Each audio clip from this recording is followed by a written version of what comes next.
अभी हाल ही में मनाया और उसके बाद में हम यहाँ पर इस प्रकार एकत्रित हो रहे हैं, यह हमारे लिए बहुत ही शर्म की बात है। करने के लिए चली गई तो इतनी तानाशाही हमारे देश में, जहाँ बेटी को दुर्गा और देवी के रूप में पूजा जाता है, वहाँ पर एक बेटी का मर्डर होने के बाद हम न्याय की उम्मीद भी नहीं कर पा रहे हैं किसी से। आप यकीन मानिए मेरे हाथ से माइक कांप रहा है।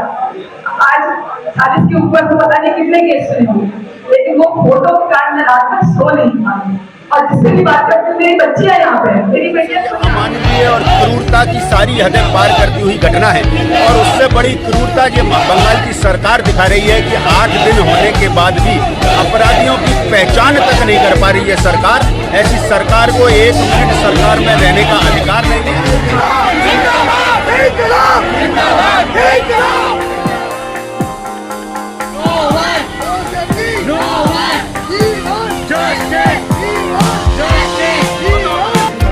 वाली घटना है, उसकी घटना के बाद पूरा चिकित्सीय वर्ग आक्रोश से भरा हुआ है, रोष से भरा हुआ है और न्याय की गुहार कर रहा है। और सर शासन को 48 घंटे का समय दे रहे हैं कि अगर उन्होंने इस घटना में लिप्त अपराधियों को पकड़कर उनको फांसी की सजा नहीं दी, हम उस महिला को, उस बच्ची को न्याय नहीं दिया, तो शायद हमें इमरजेंसी सुनवाई बंद करनी पड़ सकती है।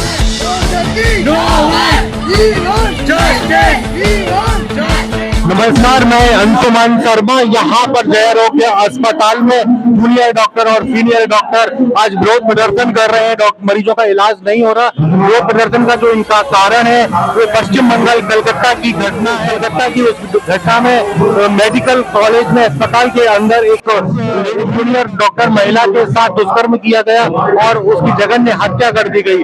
उसके विरोध में आज डॉक्टर्स यहाँ विरोध प्रदर्शन कर रहे हैं और उनकी मांग है कि पीड़िता को न्याय मिले, साथ ही प्रोटेक्शन मिले डॉक्टर्स को कि आगे इस तरह की कोई भी घटना ना हो। धन्यवाद। मैं अंशुमन शर्मा, देखिए एक विशेष रिपोर्ट। धन्यवाद। सिर्फ 31 साल की थी, अभी उसके जो सपने थे वो उसके सपने ही रह गए कि उसको इतनी बुरी तरह से कुचल दिया गया और इतनी बुरी तरह से उसकी हत्या की गई कि आज सिर्फ भारत ही नहीं समस्त विश्व इस पर रो रहा है। मैं उस इंसान को इंसान नहीं मानूंगी जो इस जगह में जो अपराध हुआ है उस बच्ची के साथ, उसके साथ आकर यहाँ खड़ा नहीं होता है। आज हर किसी के घर में शोक होना चाहिए, हर किसी को यह महसूस होना चाहिए कि हमारे घर की ही बच्ची के साथ यह सब हुआ है। तानाशाही हमारे देश में, जहाँ बेटी को दुर्गा और देवी के रूप में पूजा जाता है, वहाँ पर एक बेटी का मर्डर होने के बाद हम न्याय की उम्मीद भी नहीं कर पा रहे हैं किसी से। हम उस बेटी को न्याय दिलाने के लिए, वो बेटी और हमारी अन्य बेटियां भी, कि आगे इस तरह की घटनाएं ना हो और हमारी उस बेटी के अपराधियों को फांसी हो, जल्दी से जल्दी उनको पकड़ा जाए, चाहे वो कितने भी पावरफुल हो। चाहे हमारा आक्रोश है इस बात के लिए कि हमारे देश की न्याय व्यवस्था इतनी कमजोर नहीं है और हम सब लोग इतना कमजोर नहीं है कि हमारी बेटी को हम न्याय न दिला सके। और इसी के विरोध स्वरूप आज हम लोग यहाँ जूनियर डॉक्टर्स के हड़ताल को समर्थन देने आए हैं और शाम को 4 बजे हमारे सारे IMA के मेंबर, समाज के सभी प्रबुद्ध जन, ग्वालियर शहर में जितने भी NGO सोशल वर्कर्स है, वो सब हमारे साथ आज रैली में शामिल होंगे और 4 बजे हम सब लोग चैम्बर ऑफ कॉमर्स से इकट्ठा होकर के बाड़े तक एक प्रोसेशन निकालेंगे। शहर के वरिष्ठ और सम्मानीय गणों जिन्होंने इस कार्यक्रम में शिरकत की, अपना बहुमूल्य समय हमें हमारे संगठन को दिया। जैसा कि आपको विदित है कि कल 8 अगस्त को कलकत्ता के आरके मेडिकल कॉलेज में एक महिला चिकित्सक के साथ गैंगरेप हुआ है और उसकी निर्मम हत्या कर दी है। ये समाज के लिए एक संसार कर देने वाली घटना है और इसकी घटना के बाद पूरा चिकित्सीय वर्ग आक्रोश से भरा हुआ है, रोष से भरा हुआ है और न्याय की गुहार कर रहा है। आम जन को जरूर ये प्रतीत हो रहा होगा कि ये समस्या तो चिकित्सीय वर्ग की है। एक महिला जो नौकरी कर रही थी उसका रेप हो गया। जी नहीं जनाब, मैं आपको बता देना चाहता हूँ, वो महिला चिकित्सक थी। चिकित्सक तो उसका एक अलंकरण था, वो एक महिला थी, एक बेटी थी, एक गुड़िया थी, एक लाड़ो थी किसी परिवार की, किसी माता पिता की। और इस चीज को समझाने के लिए और नया पहलू तो मैं बताना चाहूंगा कि जैसे हमारे घर में हमारी बेटियां होती हैं, ऐसे ही उनके माता पिता की भी एक लड़की थी जिन्होंने उसे पाल पोस के बड़ा किया, पढ़ाया लिखाया, इस सपने के साथ कि वो डॉक्टर बनकर, सफल डॉक्टर बनकर समाज की सेवा करेगी, अपना नाम रोशन करेगी, इसके भविष्य में किसी डॉक्टर से शादी करेंगे। रोज जैसे आपके अपने बच्चों से बात होती है जो बाहर रह के पढ़ाई कर रहे हैं कि बेटा ठीक हो, खाना खा लिया, उसके माता पिता भी डेली ऐसी बात करते थे।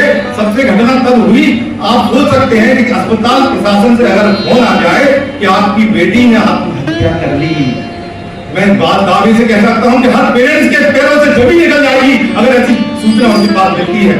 दौड़े भागे वो वहां आगे का मेडिकल कॉलेज में पहुंचते हैं और वहां जाने के बाद सबसे शर्मसार घटना ये कि 3 घंटे तक उन पेरेंट्स को उनकी बच्ची की लाश उनकी बॉडी की दिखाई तक नहीं गई।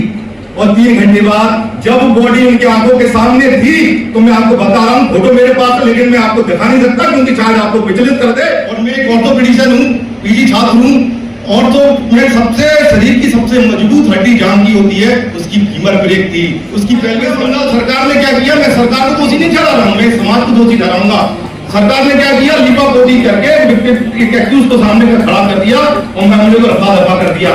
समाज ने सबने देखा है कि वो गैंगरेप था ना कि, और वहां पर उस मेडिकल कॉलेज में शांतिपूर्ण तरीके से जो छात्र एक लोकतांत्रिक देश में उसका प्रोटेस्ट कर रहे थे, उनपे भी 7,000 लोगों का भीड़ का एक गुड़ा आया और हमला कर दिया। बताइए ये इंसाफ है? ये इंसाफ है? नहीं, आप बताइए कि इस तरह का इंसाफ होता है नहीं। और फिर भी मैं आप लोगों से बोलना चाहता हूँ, अगर आज तो आपको ये लग रहा है कि वो जो डॉक्टर थी और अस्पताल में उसका रेप हो गया, तो मैं आपको बता दूं समाज में जो हत्या में घूम रहे हैं, जो राक्षस घूम रहे हैं, इंसानों को चेहरे में वो उनका कोई मान नहीं होता। वो डॉक्टर देख के रेप नहीं करते। आज उन माता पिता की बच्ची के साथ रेप हुआ है, कल शायद हमारी बच्ची के साथ हो जाए। आज अस्पताल में हुआ है, कल सड़क पे हो जाए, शॉपिंग कॉम्प्लेक्स पे हो जाए, बस में हो जाए, ट्रेन में हो जाए। क्या करेंगे? कुछ नहीं कर सकते साहब। सरकार बोलती है बेटी पढ़ाओ बेटी बचाओ।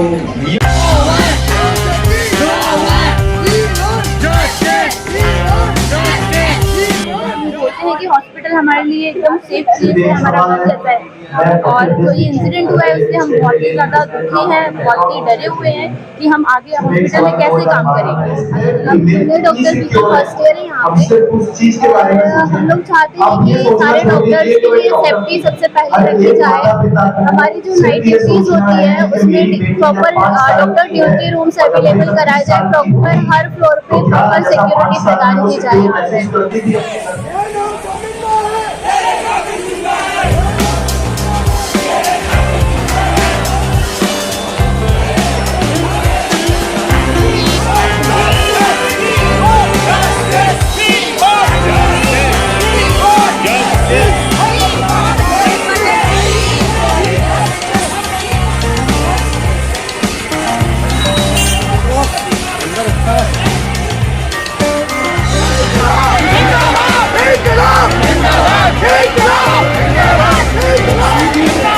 लगातार चिकित्सकों में एक नया उत्साह दिख रहा है, उस बेटी को न्याय दिलाना चाह रहे हैं। ये हमारे साथ हैं, देखिए चैम्बर ऑफ कॉमर्स के अध्यक्ष सर, क्या बोलना चाहेंगे आप?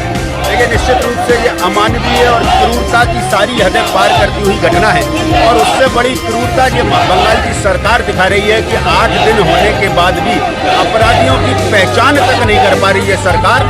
ऐसी सरकार को 1 मिनट सरकार में रहने का अधिकार नहीं है। मैं डिमांड करता हूं कि जिस तरीके से मध्य प्रदेश में और उत्तर प्रदेश में अगर कोई अपराधी इस तरह का जघन्य अपराध करता है तो उसका मकान तक तोड़ दिया जाता है।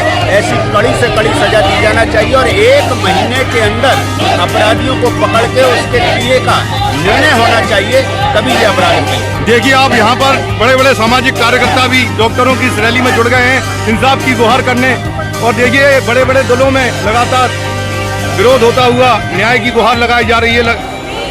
सारी महिला संगठन यहाँ पर खड़ा हुआ है जो उस बेटी को न्याय दिलाना चाहता है।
वीडियो फैला